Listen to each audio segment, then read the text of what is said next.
Good morning guys, শুরু করে দিচ্ছি একটা নতুন ব্লগ। তোমরা কে কীরকম আছো? ঈশ্বরের চরণে তোমাদের মঙ্গল কামনা করে শুরু করছি একটা ব্লগ। ব্যাকগ্রাউন্ড দেখে তো বুঝতেই পারছো, রান্নাঘরে থেকে শুরু করছি। এই যে চা বসিয়ে দিয়েছি, দেখো চা ফুটছে। বাদ বাকি আবার তোমাদের সাথে এসে কথা বলবো। তো দেখো গাইস, আমি এখন ছেলের জন্য হালকা তেলের পরোটা, হালকা তেলেই বলবো না, লেয়ার পরোটা খেতেও ভীষণ ভালোবাসে, তাই ওর জন্য আমি লেয়ার পরোটা করলাম। আর আমি আজকে খেয়েছি, আর ওই আলু ভাজা, আলুর তরকারি ভালো লাগছে না বলে একটা চা দিয়ে একটা পরোটা ছিল খেয়ে নিয়েছি। মেয়েদের আবার কী লাগে বলো, যা পারলাম খেয়ে নিলেই হলো। মানে যা পারলাম না, একটা কিছু খেয়ে নিলেই হলো। ওর জন্যই লেয়ার পরোটা করছি। লেয়ার পরোটা খেতে খুব ভালোবাসে, ওর জন্য এটা করছি। আজকে তো রবিবার, আজকের দিনটা তোমরা কীভাবে শুরু করলে অবশ্যই শেয়ার করে আমাকে জানিও। কিন্তু যদিও তোমরা কেউই আমাকে কিছু জানাও না, বলো না, আমার সাথে কথা বলতে চাও না, কথা বললে আমারও ভালো লাগে তোমাদের সাথে কমেন্ট করে কথা বলতে। চলো আবার চলে আসবো। দেখো, এটা খেতে ভীষণ প্রিয়, একটু ক্রিস্পি করে ভাজতে হয়, পুরালে আবার পছন্দ করে না। ওকে, চলো আবার চলে আসবো গল্প করতে। কালকে বেরিয়েছিলাম বললাম না, ছেলের অলিম্পিয়াড ছিল, তো এই দুটো কন্টেনার কালকে কিনেছি। দেখো দেখতে কি সুন্দর লাগছে, তিনটে কিনেছি, একটা মাকে দিয়েছি, দুটো আমি নিয়েছি। ভাল লাগছে দেখতে, বেশ ভালো লাগছে। বিস্কিট, চা বা অন্য কিছু তুমি এর মধ্যে রাখতে পারবে। এয়ার টাইট কন্টেনার, দেখতে খুব সুন্দর লাগছে। আমার প্রিন্টটা বেশি মানে ভালো লেগেছে দেখতে। তো চলে এসেছি তোমাদের সাথে একটু আটা মাখতে মাখতে, একটু আটা মাখার আছে, আটা মেখে রেখে দিই। আজকে সন্ধ্যেবেলা একটা আমার নিমন্ত্রণ বাড়ি আছে জানো তো, এটা আটাটা মেখে রেখে দিই, কেন সকালবেলা না একটু তাড়াতাড়ি করে উঠতে পারি না। আটাটা মেখে ভিজে রেখে দেবো, তারপর তোমার যা করার করবো।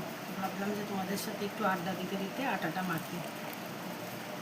কালকে আমাদের এখানেই একজন মারা গেছেন, শুনে খবরটা এত খারাপ লাগছিল।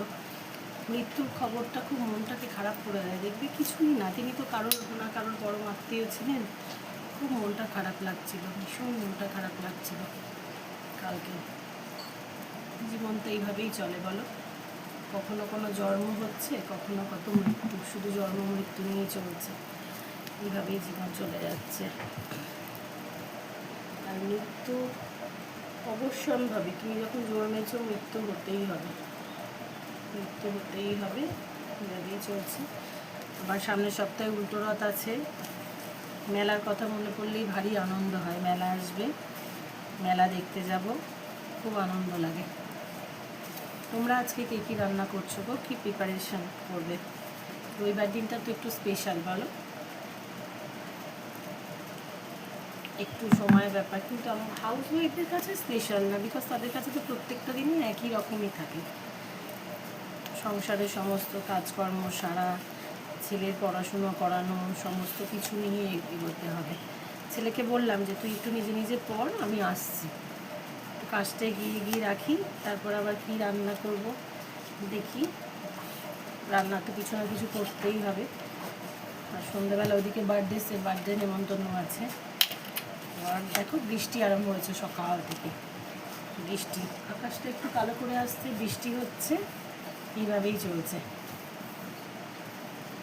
তো ঠিক আছে ফ্রেন্ডস, আবার তোমাদের সাথে চলে আসবো গল্প করতে। ওকে, আরেকটা কথা জানো তো, আমার চ্যানেলটা যদি কারোর ভালো লেগে থাকে একটু সাবস্ক্রাইব করে নিলে ভালো হয়। আমি সবাইকেই বলছি, কিন্তু কেউ একটু সাবস্ক্রাইব করো, একটু কমেন্ট করো, শেয়ার আর লাইক করো, ব্যাস এটাই বলছি। একটু শেয়ার করলে বা একটু কমেন্ট করলে আমারও ভালো লাগে তোমাদের সাথে একটু গল্প করতে। যদি পারো, তোমাদের যদি সময় থাকে একটু কমেন্ট করো না, এইভাবেই তো মানুষের সাথে মানুষের পরিচয় হয় বলো। মানে আমরা একটু আড্ডা দেবো, অসুবিধা কী আছে? এইভাবেই তো কত অজানা মানুষকে মানুষ চিনতে শেখে, কত সবাই সবার পরমাত্মীয় হয়ে ওঠে, তাই না? এইভাবেই আমরা আমাদের বন্ধুত্বটা বাড়াতে, প্রবলেম কী আছে? চলো আবার আসবো आड्डा दीते। दीदी बोली हम आ रहे हैं 10 मिनट में, और अनुज की मम्मी भी बोल रही है कोई बात नहीं, बच्चे लोग को